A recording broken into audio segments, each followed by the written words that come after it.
I'm a queer. And I'm a witch! Where do these people keep coming from? Hi, my name is Sydney. Welcome back to hell. And as per usual, before we launch in, today's video is sponsored by Fume. And of course by me and my little tea company, Lions Tea Exchange. This tea is great to try as we head into summer here in the US, maybe to make some iced tea. But it's also good all year round. We also use proper tea leaves, giant tea bags, and I pack all of your orders myself. So go check it out if you're interested. I will link it in the description box. Now, if you're anything like me, over the last number of years, you've probably felt like everyone and everything has gone absolutely mad. And you can't quite work out if everyone else is thinking this too, or if you are in fact alone in feeling like you're trapped on this weird psychosocial ride and no one will let you leave. You can't leave, of course. We are all here together on this Hell Gondola ride.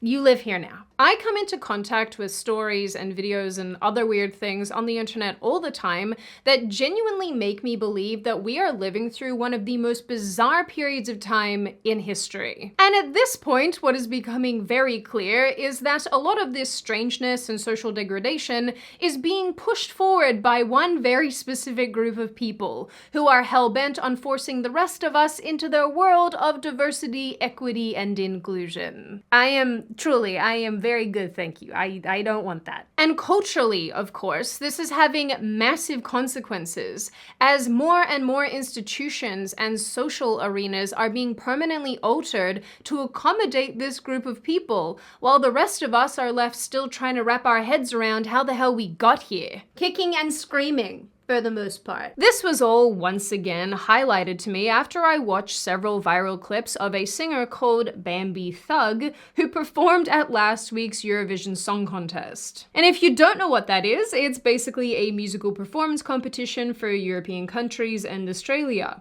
For some reason. They let us join as like honorary Europeans. I don't know why. Please don't ask me. I do actually find it really funny how a lot of places and people view Australians as just like honorary whatever they are. They're like, oh, the Australians. Why? Why are you like this? Eurovision is always full of weird acts and weird people. That's just like sort of to be expected at this point.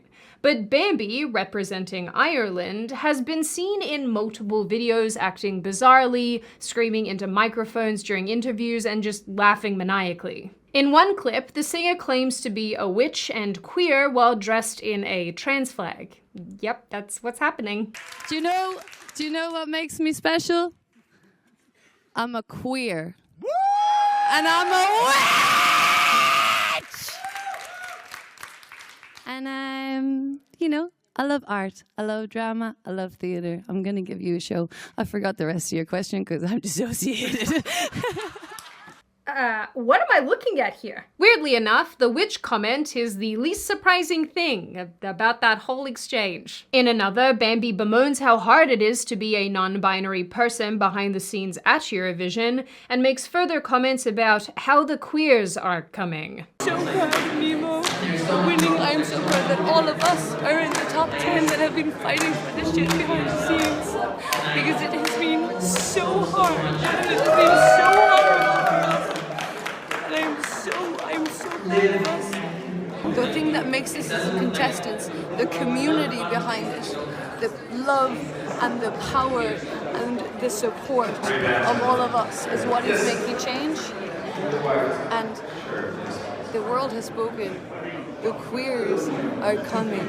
Non-binaries for the fucking win. Okay, I have finally worked it out. This looks like a sleep paralysis demon. Although it's likely that's what the pair were going for in the first place. So congratulations, achievement accomplished, I guess? Bambi was actually one of 2 acts this year who openly identify as non-binary, and both seem to make this the central point of not only their performance, but their personalities. In fact, the other non-binary person, Nemo, won the entire contest for switching Switzerland, with many outlets celebrating the competition's first non-binary winner. In an interview after taking the win, similarly to Bambi, Nemo said that queer people need to be heard and need to be understood. And of course, because I can't help myself, I took the opportunity to tweet about all of this and basically said that queer used to be an actual insult, and now it's this weird term employed by boring straight people who are desperate to build personality around their made-up sexual identity. Because, I don't know, apparently I like conflict. Anyway, all of this reminded me all over again of how these people are a reflection of a worldwide cultural shift where everything has gone off the rails. While they believe themselves to be representatives of this victim class that go underseen and heard, they fail to realize that we are presently structuring much of our society around these groups and their unique wants and needs. At least in the West. Can't really say the same for the Middle East and Africa. These people love to talk about love and support and acceptance, but only ever apply it to themselves. And that entitlement, narcissism, and selfishness really does seem to underpin a lot of what we're seeing play out culturally right now. But you know what culturally isn't terrible? You stopping your bad habit, which is why today's video is sponsored by Fume. Bad habits are bad for a reason. They can be expensive, bad for your health, and make your mouth do that weird cat butt thing. Those who know will understand. But the trouble is, stopping your bad habit can be really hard. But it doesn't have to be that way, thanks to Fume. Fume is this nifty little flavored air device that can replace any hand-to-mouth habit. And because Fume is not a vape, it is free of gross chemicals, vapor, and nicotine, meaning it's a non-addictive, guilt-free alternative to the bad habit you might have. Fume also doesn't use batteries, so there's no need to charge it. You just pop in the flavored core of your choosing and you're ready to go. And speaking of flavored cores, Fume has a bunch of delicious flavors to choose from. As you all know, the crisp mint is still my favorite. It always makes me feel like I just brush my teeth. And if you're someone who can't sit still, Fume still has you covered. Your device comes with magnets and moving parts so your hands can be occupied while you break your bad habit. And coolest of all, Fume now comes with a magnetic base, so you don't have to worry about your device getting lost. So if you too want to break your bad habit in style, then click the link in the description or go to tryfume.com/Sydney or scan the QR code on screen. And for a limited time, use code Sydney for 10% off when you buy a journey pack. Everything in our culture feels backwards. Social media is full of doom and gloom. Apps like TikTok are breeding grounds for mental illness. Gender ideology has gotten its tentacles around most institutions, and people are starting to blur the lines of what is acceptable socially and what is not. Straight people are getting too comfortable. I said what I said. Some things are not yours to talk about, joke about, or say. And you should go back to being deathly afraid of offending people. They are in a polyamorous relationship, and they all parent Hazel and Sparrow. We have a 2-year-old anti-gender baby and a 10-year-old who is non-binary. I am going to spend the next minute screaming, because that is what is going on in here.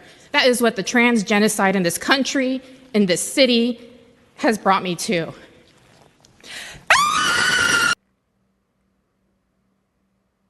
I guess I can relate a little bit. This is in fact my emotional response to being called cisgender. The current identity politics movement governs everything, and things we once understood as fact are now not only up for debate, but considered hateful when questioned. Things like there are only 2 genders, and sex is binary, and no, it's not healthy to be obese, are statements that are considered both hateful and bigoted. And people who have the goal to say these things, declarations that would have been considered incontrovertible truth a mere 10 years ago, now face actual consequences like job loss or academic discipline or public condemnation or these weird public cancel culture struggle sessions. On the other hand, people who participate in this mass social delusion of 67 genders, fat acceptance, and the veneration of gender ideology are rewarded with academic opportunities,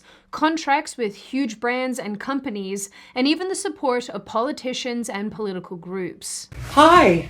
Impressive carrying skills, right? It's scary to see what's happening in the United States. Whether it's 2S LGBTQI+ rights that are constantly being attacked, my government will never let it happen. Canada, why do you keep voting for this guy? He's such a butt. I don't even know if he's the step up from Dementia McGee over here. When all of these issues roll back around for the rest of us, well, we're expected to sit down and shut up. Here we are living through a time under this new cultural paradigm where mocking and stereotyping women is not only accepted, but encouraged, with some going so far as to question the very fundamentals of womanhood. To some, the term woman is constantly in flux. We are living through a time where an American Supreme Court justice can proclaim with a straight face that she can't even define the word woman because she's not a biologist. Provide a definition for the word woman. Can I provide a definition? No. Yeah. I can't. You can't?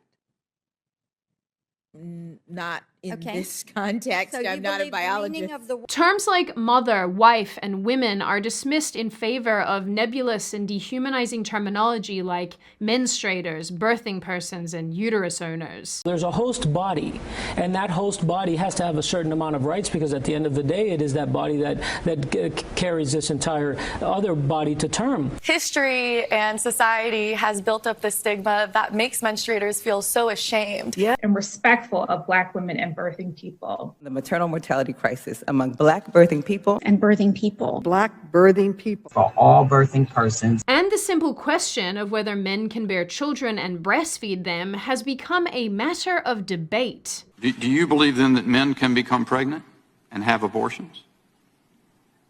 Yes. Do you believe that this woman is stupid? Yes. I genuinely don't know how they say these things with a straight face. And it's always the women. Why? Why are you like this? We are at the point where legitimate medical institutions are proclaiming that there is virtually no difference between a mother's milk and a trans-identified individual's induced lactation.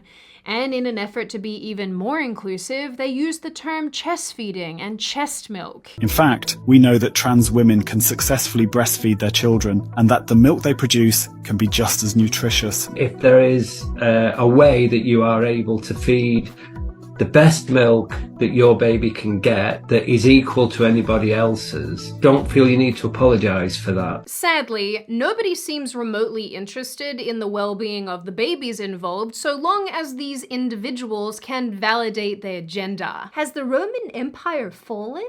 Are we in our own dark age? The irony is that, while all of this is going on and the destruction of biology is underway, we are having people marching in the streets demanding an end to violence against women when the same people demand trans-identified individuals have access to female spaces.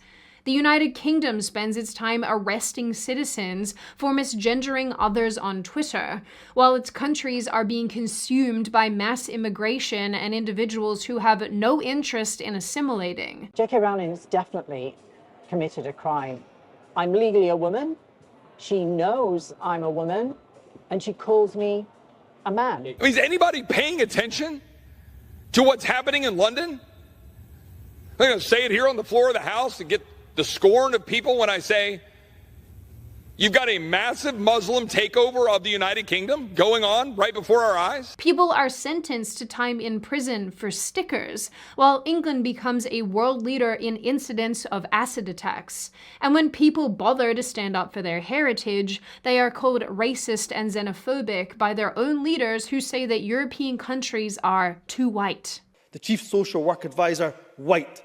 Almost every trade union in this country headed by people who are white. In the Scottish Government, every Director General is white. Every chair of every public body is white. Sir, I regret to inform you that you live in Scotland. The people there are white because they never see the sun. They can get sunburned on a rainy day. But the more pressing comment is if you don't like it, leave. Australia's highest court is currently deciding if it believes women are entitled to female-only spaces, as it entertains the Tickle v. Giggle court case, where a woman called Sal Grover was sued by a trans-identified individual called Roxy Tickle because Tickle wasn't allowed to join a female-only app created by Grover that bars biological men. Meanwhile, female Australian athletes are being put in harm's way because nobody is willing to say no to males in female sports. People seem comfortable with entire sports teams where a huge percentage of players aren't even female. Let's talk about the Flying Bats Football Club, Sydney soccer team competing in a women's comp. But 5 of their players are transgender women, i.e. biological men who identify as women. And this team is back in the news because they're taking to the pitch again this week and they have dominated every team they've played. Not surprising when half the team are biological men. And while the Australian court system is weighing in on whether or not women are in fact entitled to our own spaces, judicial systems around the world have already decided we aren't. See the United States' recent changes to Title IX, one of the only sex-based safeguards in the education system, that has now decided how people identify is more important than their biological sex. It's the very reason 13 and 14-year-old girls in West Virginia had to recently take a stand against the trans-identified athlete who the court decided was allowed to compete against them due to Title IX. These same girls were then penalized for standing up for themselves and refusing to compete against a trans athlete, given they were barred from their next competition for their insolence. Just to put this in perspective, and not to put too fine a point on it, but in this situation, young girls were banned from female sports before a biological male was banned from female sports. But this is just another theme of modern culture, isn't it? These things are viewed as achievements to the woke activists who thrash around and scream and cry until they force all of us to abide by their worldview. Pretending that up is down and down is up, and if we don't accept these things, if we don't seal clap while all of this stupidity unfolds, we're considered the problem, and there will be consequences. But the aggressive activism, the aggressive pushing from these people, doesn't stop here. We recently saw entitled women protesting for freedom on American college campuses, wearing the very clothing that is used to subjugate women all over the planet. We are told again and again that fat is healthy, but eating red meat and working out is bad and far right. Because somewhere along the road, it became hateful to say that obesity is not okay, it is not healthy, and it is not something to strive for. We are told that gender stereotypes mean absolutely nothing and determine absolutely nothing. But they're the same way that parents decide that their small children are transgender, who are then pushed towards lifelong medicalization where doctors, who pledge to do no harm, only see dollar signs. And when we point out just how mentally and emotionally unwell huge portions of the population are, we're told that we're being insensitive and unkind. While at the same time, mental illness has never been more celebrated and talked about on social media, where everyone calls themselves neurodivergent and self-diagnoses ADHD, DID, and autism. If I hear the word neurodivergent one more time, I am going to burst into flame. And all of this on its own is terrible, but I've got to mention the woke response to the skyrocketing crime rates in places all around the world. Of course, we can't call it out when it's caused by migrants because that would be racist. And we still can't call it out when it's caused by bleeding heart policies in our own cities and countries because that's insensitive to criminals. The same criminals who operate without any meaningful fear of arrest, indictment, and incarceration, emboldened by weak-willed district attorneys and judges who make everything about race and victimhood status. Women are being punched in the street by repeat offenders who are let off time and time again. Stores are permanently closing in cities like Seattle, Portland, and San Francisco because they can't guarantee the safety for their staff. And all the while, people like Daniel Penny, a young man who restrained a violent man on public transport in New York City, faces jail time for stepping in to protect others. Criminals are operating with impunity, and it's the innocents who suffer for it.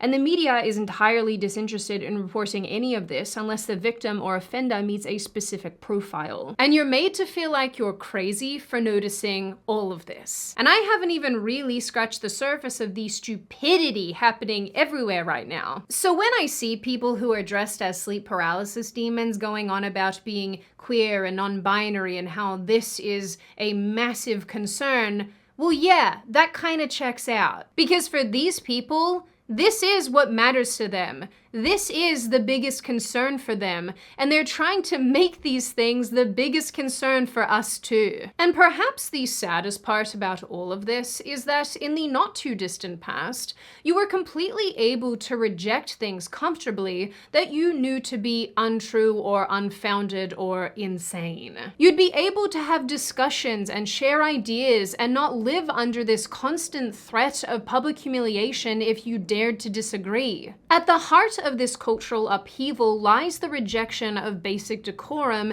and long-established facts that have held society together. Doing away with all of this in favor of self-identification, diversity, and tolerance flies in the face of reality. Not to mention freedom, as I don't need the government, institutions, shrieking weirdos in the streets, or anyone else to compel me to accept things I know to be untrue or insane. Ultimately, I think the path forward requires courage. Courage to say no, to contradict these people, even when it's unpopular. Courage to do the right thing and push back, even if it's uncomfortable. And courage to defend reality, even in the face of massive opposition. But importantly, to recognize that we're not actually the crazy ones here. You're not alone, and things are, in fact, in a lot of ways, trending in not a great direction. In the end, in my opinion, only by reclaiming our commitment to reason can we hope to course correct,